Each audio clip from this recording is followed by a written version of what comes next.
Welcome to BYJU'S Exam Prep IAS and a very warm welcome to our weekly review of international events.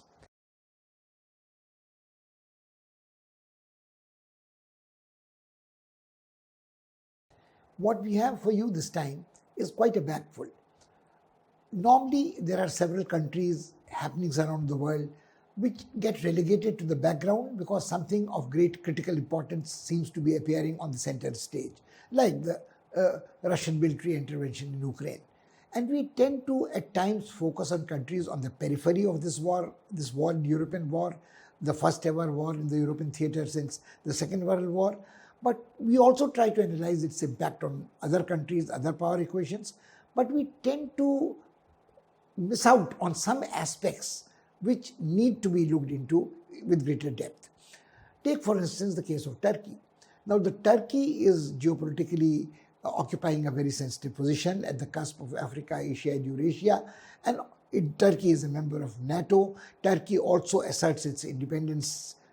It has failed to become a member of the European Union once it wanted to become. Now it is reluctant to do so, and it has also, even as a member of NATO, asserted its independent foreign policy and at times irritated, at times angered United States of America, but not inhibited its foreign policy.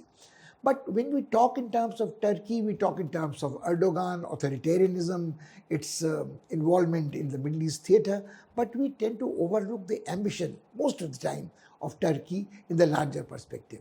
For instance, this time what we are going to discuss with you is Turkey's drive to become a naval superpower in its own region and also having a capacity to project its naval power elsewhere. And how it is doing so is a very interesting strategy of helping many Islamic countries to buy warships, frigates, corvettes, submarines, etc. from Turkey. We shall have a look at this.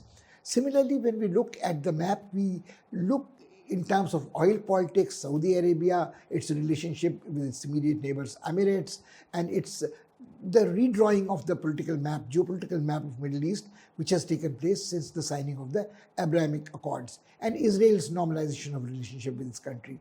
But we tend again to overlook the ongoing civil strife for a long number of years in this region, in Yemen, and how the Houthis, protected and promoted and supported by Iran, have launched attacks on Saudi Arabia.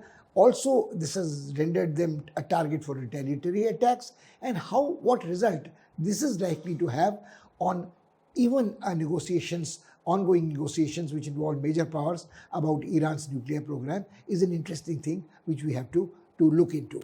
We look at these and then we also think of interesting things happening elsewhere. We have a demonstration of Russia's support of the dictatorial, authoritarian, brutal regime in Myanmar, the Russian top senior leaders joining the military parades, conveying a signal that Russia and Myanmar stand firmly together.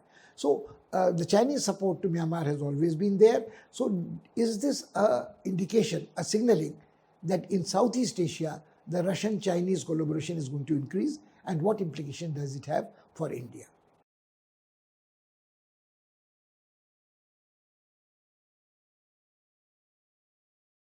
Let us take a close look at Turkey's naval ambitions.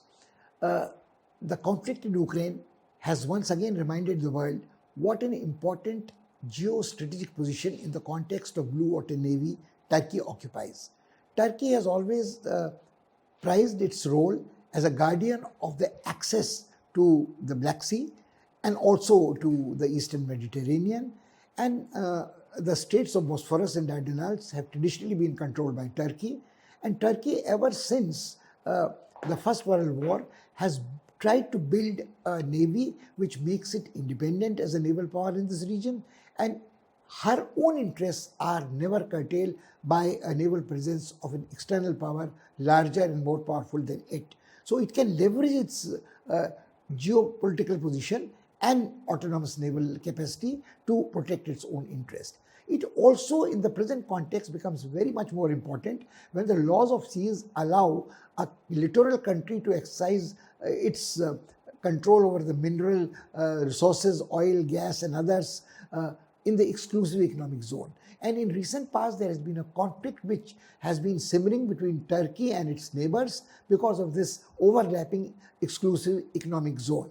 Much before the conflict in Ukraine, this had become important. So whether Turkey would declare this events in Ukraine as war, would deny Russian access or exit through these straits was another question. Turkey handled that diplomatically. Russia showed great restraint. So that is not what we are discussing at the moment. What we are discussing is that how has Turkey followed this single track ambition of building up a navy. It is one of the few countries in the world which is capable of building a light aircraft carrier like the Anadolu it has done. It has many frigates, frigate F515, which it not only uses but also sells as part of its trade deals to other countries which require that. It has focused very carefully on Islamic countries. It has focused on Pakistan. It has focused on Malaysia. It has focused on Indonesia. It has focused also on Libya. With Egypt, it has had a relationship which is more fraught. Part of the problem is because of this, what we said, the overlapping exclusive economic zone. The conflict which can tend to be most explosive in the region of Greece and Greek Cypriot administration. Now, as is well known, the island of Cyprus has a Turkish population of Turkish origin and population of Greek origin. It is a long simmering conflict and efforts to settle it peacefully have not succeeded. What makes it even more explosive is this oil and gas under the sea, surface of the sea. Also, the major pipelines or the channels of gas from whether it is from Russia or from other countries, Middle East to Europe, pass through waters which are under Turkish control, littoral, territorial waters, contiguous zone or Eastern exclusive economic zone. Turkey has always been upset that the countries, the major Western powers, when some of them partners of Turkey in NATO, have tried to exclude Turkey from that. The reason for that is partly apprehensions about Islamization of the government in Turkey and authoritarian nature of Erdogan's regime, and not that Americans or the West Europeans have any problems with Turkey's authoritarianism. Some of them show authoritarian traits themselves. But authoritarian trait of Erdogan might take him to adopt a more independent foreign policy than is acceptable to the NATO allies. So if you keep that in mind, Turkey has also followed a very interesting strategy. It has itself bought naval ships, submarines, missile systems from Europe, from Germany, and then reverse engineered them, remodeled them, refashioned them, and refitted them, and also sold them across to other countries in other Islamic countries or other partners. As we mentioned before, even India has been invited to join in transfer of technology, building together, collaborative. Any country which is a shipyard, any country which is the expertise, Turkey is willing to collaborate. Turkey has done something innovative even again.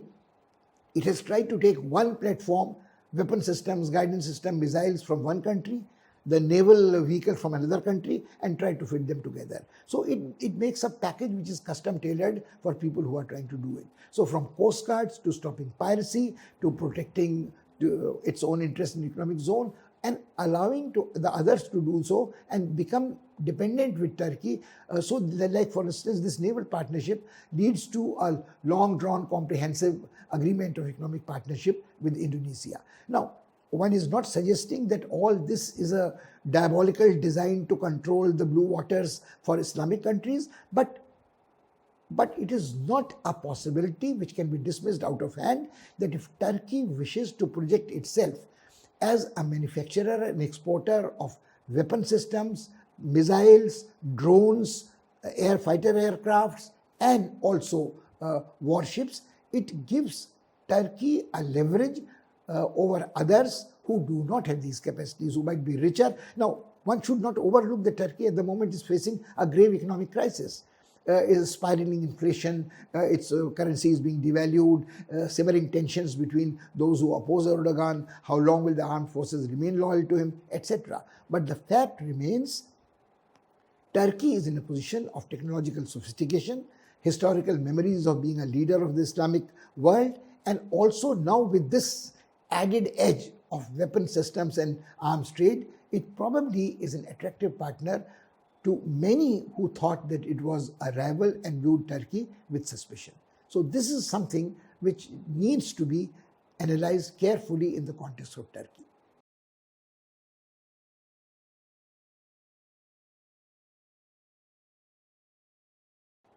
Whenever we talk of the Middle East, we talk of West Asia, it is the oil energy aspect which seems to imbalance all other considerations about this region. Although Saudi Arabia itself, the Emiratis itself have been preparing for the days when fossil fuel will not be the most important, and they have been particularly concerned about the spillover of the Russian misadventure in Ukraine over the oil politics globally, and they are preparing for the impact of either the fall in oil prices or a sudden volatility and rise in oil prices or insecurity in the region, which makes the transportation of oil more challenging. How the Iranian ongoing negotiations with Iran about the peaceful uses of nuclear energy or its nuclear program are going to unravel. Is the US going to succumb to Russian conditions that no sanction should be imposed on any country dealing with Iran after this withdrawal of sanctions about the nuclear deal is interesting things to watch. But more important is that we also think in terms of Iran's being pushed into the Russian-Chinese embrace because of the sanctions, and also we have to worry about something which remains unseen, which has little to do with oil politics but has to do with the ongoing civil war raging in Yemen. One side, the Houthis are encouraged, supported and protected by Iran, a Shia country. On the other, the Saudi Arabs and the UAE are fighting for the other side to what is the legitimate recognized government of Yemen. Of course, it is a government in exile in Saudi Arabia at the moment. Now, there have been some changes here also. It is not merely a Shia-Sunni conflict as we tended to analyze it in the past, more so since the Syrian President Assad has been received in this region and hosted, despite his being an Alawite, which is supposed to be a faction of the Shias so it is no longer a Shia-Sunni conflict. It is also not a conflict for the domination of the Islamic world between two oil majors, whether it is Saudi Arabs and Emiratis or the Iranians. It also is not a conflict between the pro-American and the pro-Iran, pro-Russian factions in the region. Ever since the Americans have had a relationship, a very, very adversarial relationship with Iranians since 1979, since the diplomatic hostages crisis, since the Islamic Revolution, there is an element of Islamic, shall we say, solidarity resurfacing, re-emerging despite the Shia-Sunni divide. But let's get back to the conflict which has remained overlooked because of the larger issues which the world is bothered about. Before the Americans withdrew from Afghanistan and one began talking about the humanitarian crisis in Afghanistan, before the Russian intervention in Ukraine, where almost 1/4 of the population has now been rendered refugees and words like genocide are being repeatedly mentioned. So if we shift our focus from Europe to elsewhere, we are reminded of equally grave humanitarian crisis situations and tragedies and simmering wars where hundreds of thousands of people have lost their lives, millions have been rendered refugees, and property has been lost, and there is no hope of peace returning. So we get back to Yemen. What is happening in Yemen is, very recently, the Houthis launched missiles which targeted oil installations in Saudi Arabia, and they also did this on the eve of the Formula One car racing. The Saudis, of course, said that we will not be cowed down, we'll go ahead with the Formula One racing, and indulge in retaliatory heavy aerial bombardment through missiles and aerial bombings on Sana'a, the capital of Yemen, and where the Houthis are in control. Now, if you look at it this way, it was a massive retaliation, and immediately the Houthi leadership came up with the offer that we would unilaterally declare 3 days of ceasefire so we can renegotiate a peace, a more stable peace in the region. This, I think, is a very hopeful sign because of greater volatility elsewhere on the periphery of the region.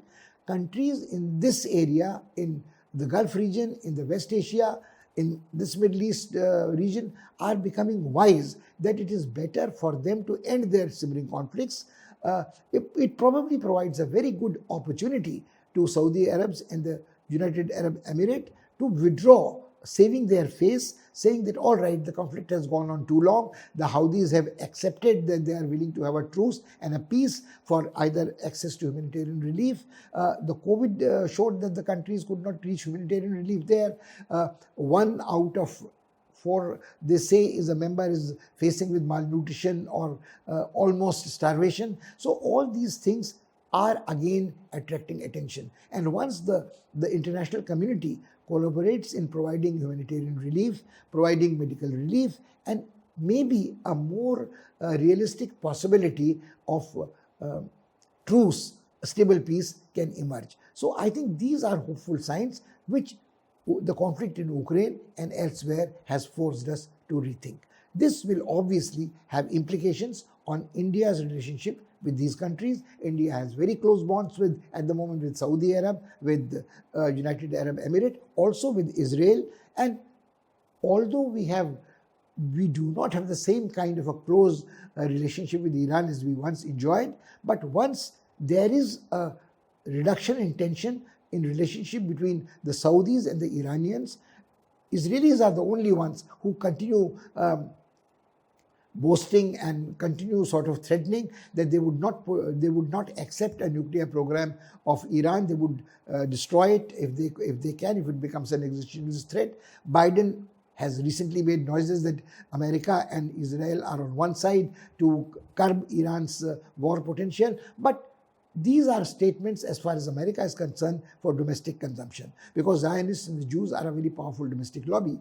But the fact remains that Biden has signaled that it is going to take off the Iranian Revolutionary Guard from the international terrorist list, and Iranians have made it very clear that the onus is on the Americans to make the first move. If they do, they can expect reciprocation from Iran. And the Americans are also very worried after the Russian intervention in Ukraine that they are continuously losing ground and credibility in Europe and among their allies, including their Middle Eastern allies. So if they don't wish to do anything which pushes Iran further into the Russian and the Chinese embrace. So we would suggest that the possibilities after years of a more stable peace and normalization of relationship with Iran are emerging.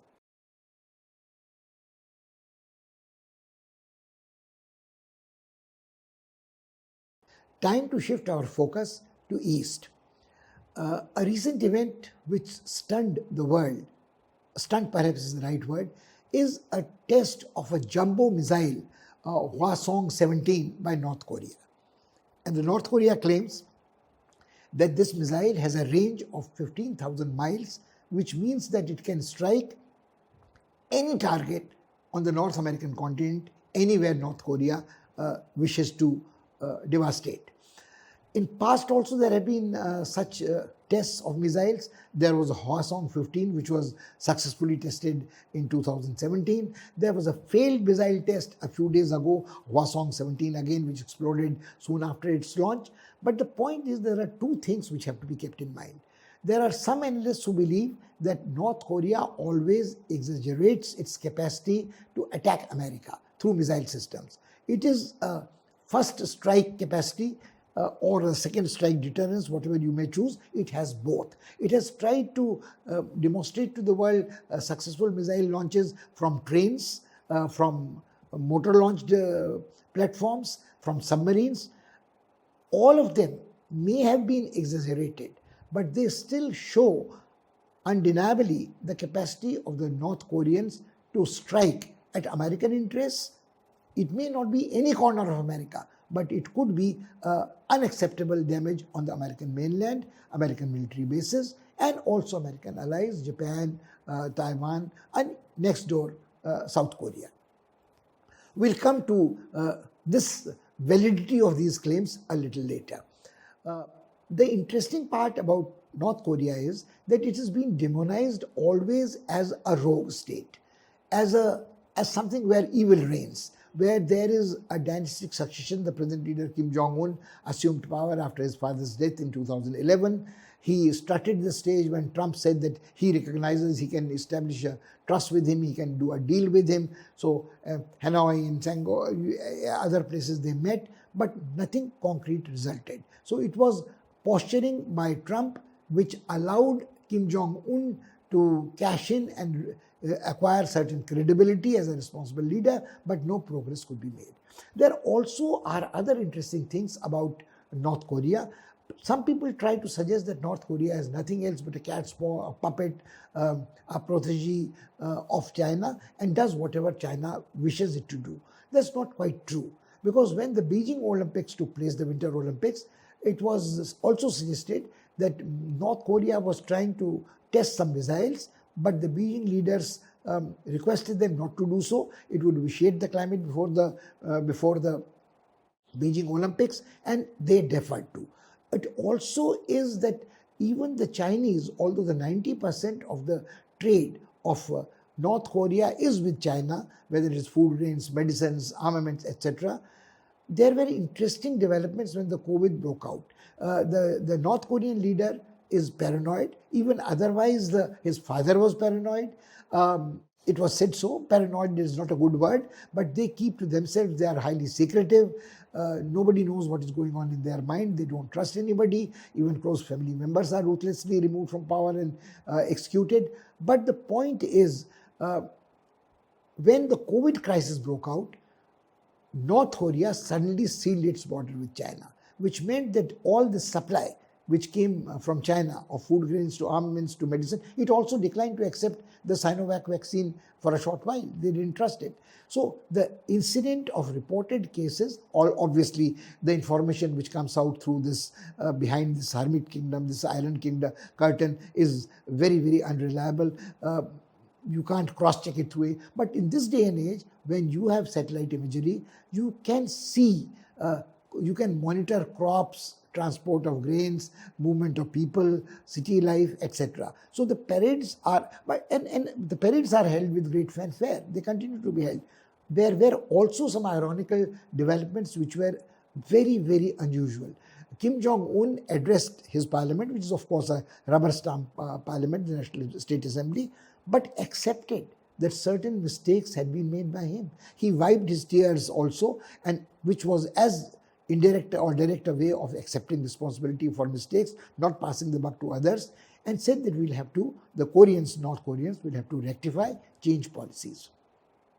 So there is this thing that North Korea, whether it is a rogue state or not, whether it is a hermit kingdom of evil or not, whether it is dynastic succession uncontrolled, the fact also is that it has not made economic progress. It is far behind the next door neighbor, South Korea. It may have technology in military means, but it doesn't have technology to produce things to keep its population, even if it is a totally brainwashed population, even if they deify and worship Kim Jong-un, in perpetual want, in malnutrition, in disease, etc. Now, what is the future, likely future?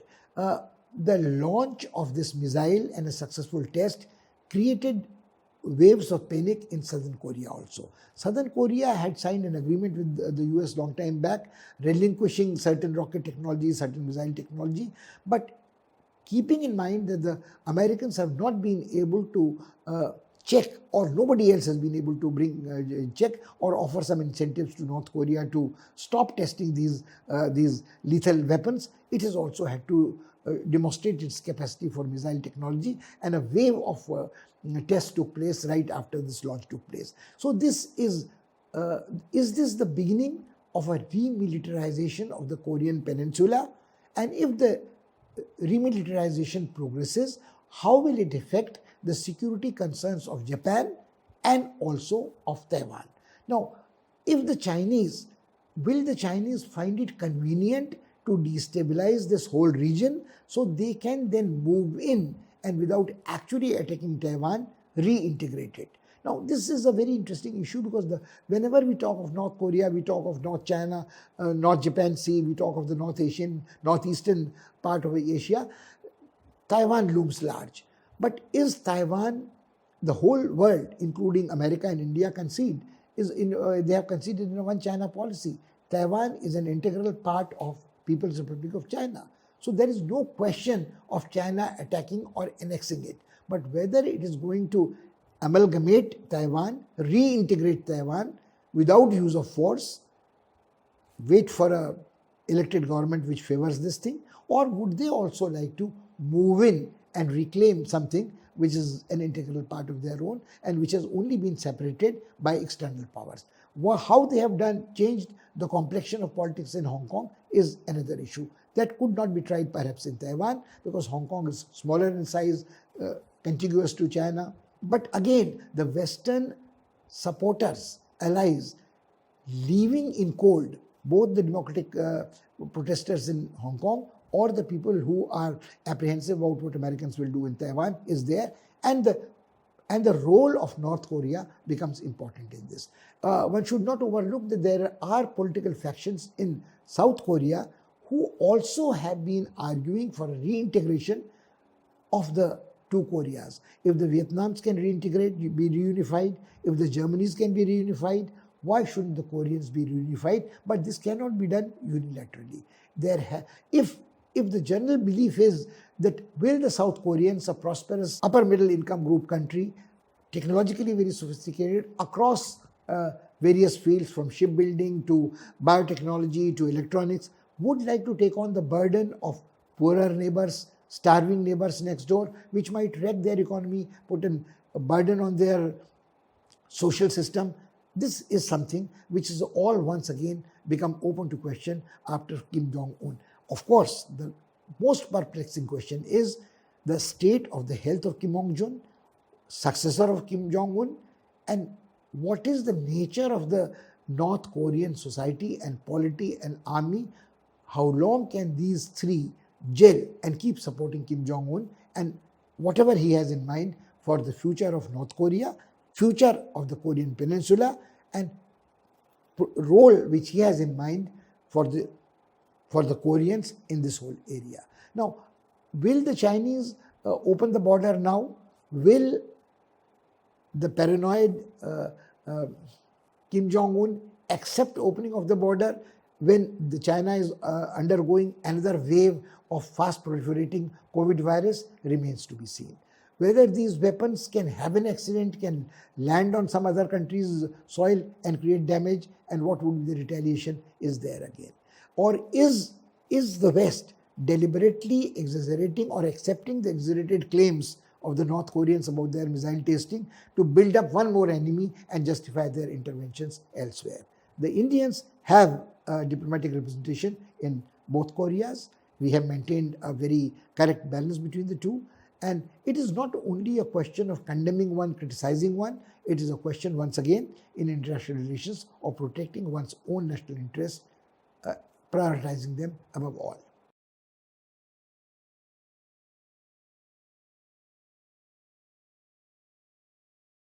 One development that can only be called totally unexpected was the high-level Russian leadership taking part in a military parade in Naypyidaw in Myanmar. The military junta which captured power after a coup in Myanmar has been ostracized by almost the entire international community. The policies it has followed, the brutal suppression it has indulged in to the dissidents has been criticized all over. Some people have referred to it, how it deals with its opponents like Karens, as genocide. It has remained in power thanks to the military assistance which it receives from China, which it receives from Russia obliquely. But Chinese have been dealing with the military regime, and Chinese have been dealing with people who are indulged in the contraband trade, smuggling, unofficial channels as well. This is what has been of critical importance. There have been in past certain leaders like the Cambodian leader Hun Sen and his support for the military junta in Myanmar.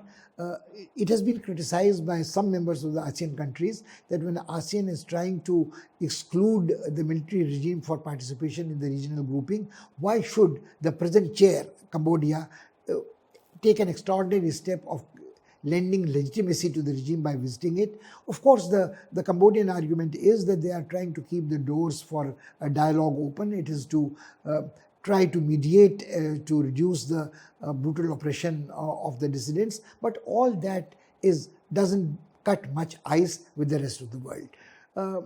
The interesting thing in this whole is that Indians have also followed the policy of realpolitik with the Burmese military junta in Myanmar ever since they took over after the coup d'etat.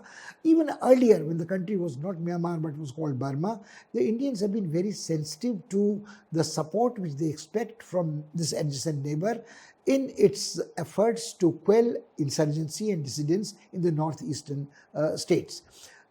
Two interesting things must be underlined in this context. There was a time when China was playing both sides. It was providing arms to the military junta. It was arming also the so-called inspired by Maoist ideology, the minorities, the Karens, the Shans, the Kachins, the Mons, etc. in Burma.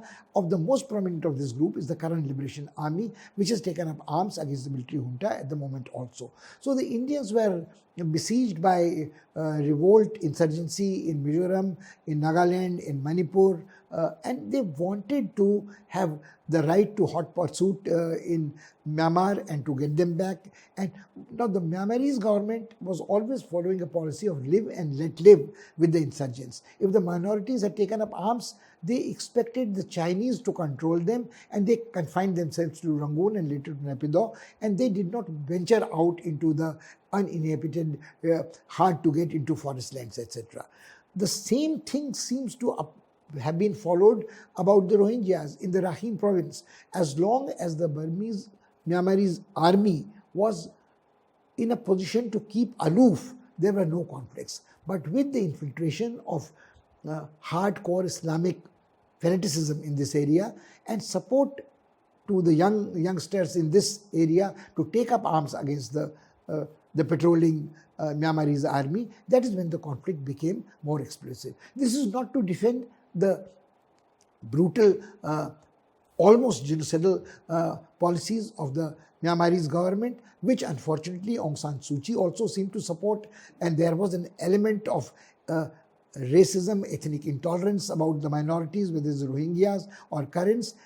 But at the moment, when the Myanmarese junta is bent on remaining on power by brutally crushing all opposition, providing arms to it, and arms which can be used against insurgents, combat helicopters, night vision equipment, armored personnel carrier, landmines, IEDs, all these become extremely condemnable. But nor could India condemn this outright, because the military regime in Myanmar had been cooperative about this. Now, the threat has been reduced greatly in Nagaland and Mizoram. It continues to be sporadic but unacceptable in Manipur even today. And when the brutal repression started in Myanmar, there was an exodus of refugees from Myanmar and an influx into India, where the government of India tried to keep them away by stemming the tide, but there was a great popular resistance both in Mizoram, in Nagaland, even in Manipur, which is very porous border shared in the Kobo Valley, in the Morib area in Manipur. You could not separate people who had age-old ties of flesh and blood, and they were tribal loyalties. So there is a problem, there is an irritant. We cannot stop the tide, however small the wave may be at the moment, of refugees from Myanmar into India. They are disgruntled elements, they are opposing the regime there, and India trying to protect its national interest, strategic and commercial, maintaining a correct relationship with the military junta in Naypyidaw. India has taken care not to support Tatmadaw, not to make statements which can irritate either side, but the fact remains that India is a little concerned about the overt demonstration of support by the Russians.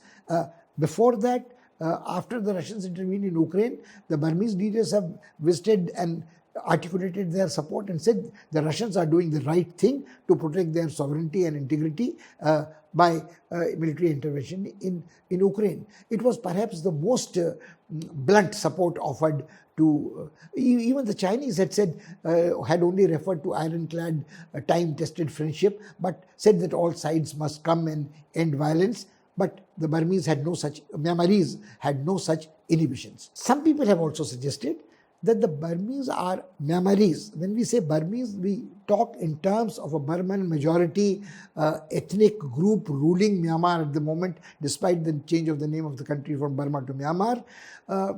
They are unhappy about their dependence solely on China. They still are apprehensive that the Chinese are also probably hedging their bets and supporting also the dissident minorities on the borderland. So they also have apprehensions about China, with whom they share a land border, that taking advantage of instability and political turmoil and economic bankruptcy of the country, the Chinese may slowly push over and do the salami slicing in Myanmar also. Russians, they have no such threat with, because the Russians are dealing with the Myanmarese junta purely on commercial basis. They are not also indulging in subversive contraband trade like smugglers or miners or pirates. There have been accidents in mining which have not been licensed, which have not been run through proper official channels. So the corruption in the army, armed forces, upper echelons, and also the nexus between the Chinese smugglers, Chinese private entrepreneurs in jade mines and other mines has been causing concern, particularly after accidents in Myanmar. There are no such apprehensions or irritants with the Russians. So Russians are happy to have as many countries supporting them overtly, clearly, explicitly about Ukraine. This makes India's task a little more difficult, because Indians have a time-tested, very valuable relationship, strategic and economic, with Russia, but nor can it it can abstain in a vote in UN General Assembly, UN Security Council, but when something is happening next door, it cannot remain indifferent to it, because once a major power like Russia makes an inroad into Myanmar through its arms assistance or economic leverage, and China is already there. So China and Russia, how they manage to balance their different interests, divergent interests in Myanmar is quite different. But how India copes with this is going to be a major complex challenge for us.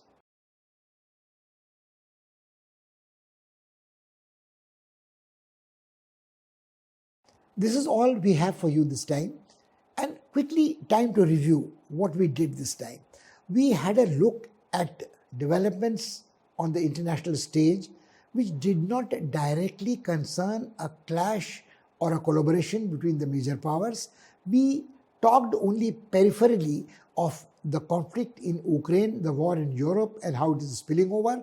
But our primary focus was on emerging, resurgent Turkey as an ambitious power which is geopolitically occupying a sensitive place, has a Eurasian, European, and an African presence, which has memories of a leader of the Islamic world. So it has an Islamic identity, it has a more modern quasi-European identity, it has ambitions to play a significant role on international arena, and is pursuing for this purpose, this objective, attainment of this objective, a policy of vigorous development of its naval power, and is including in this naval power development program, Millennium program, other Islamic nations, and seems to be succeeding quite a lot in this, and adopting a novel strategy of buying from Germany, buying from Russia, buying from Israel, merging platforms, and then adapting them and suitable. It's not excluded India out of this program either, which we must keep in mind.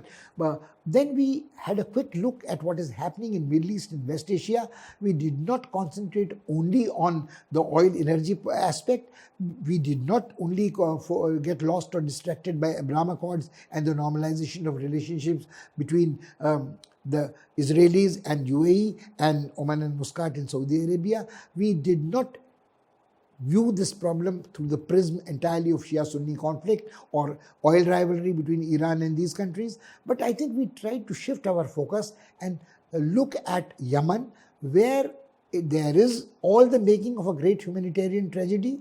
It also is millions of people killed and millions displaced over decades. This fight has been on. And the truce offered, 3-day truce offered by the Houthis after a massive retaliation they were subject to by Saudis after they had launched a missile on oil installations on the eve of the F1 Formula race in Jeddah, has provided a window of opportunity of face saving to all parties concerned.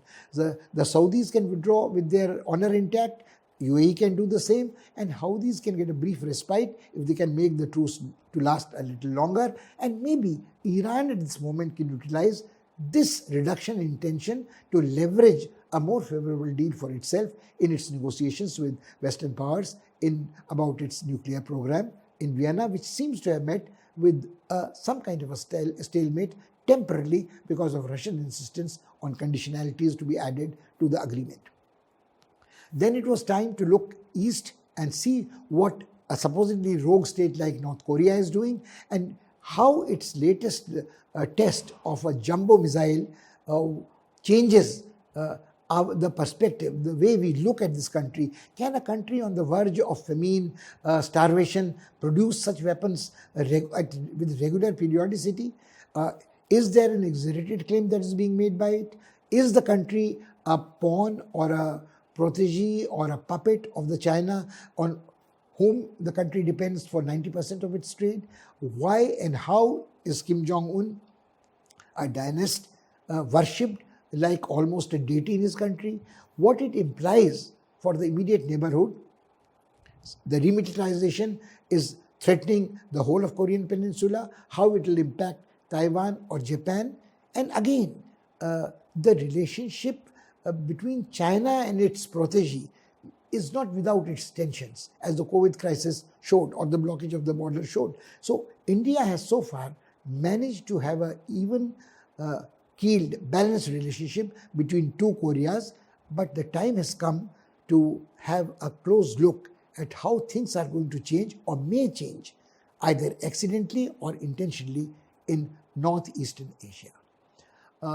We will look at some of these neglected hotspots in coming days to come also, vestiges of colonialism. We also looked at Russian entry into the neighborhood in South Asia, in Myanmar, overtly supporting the military regime, and the military regime coming out explicit support of the Russians in Ukraine.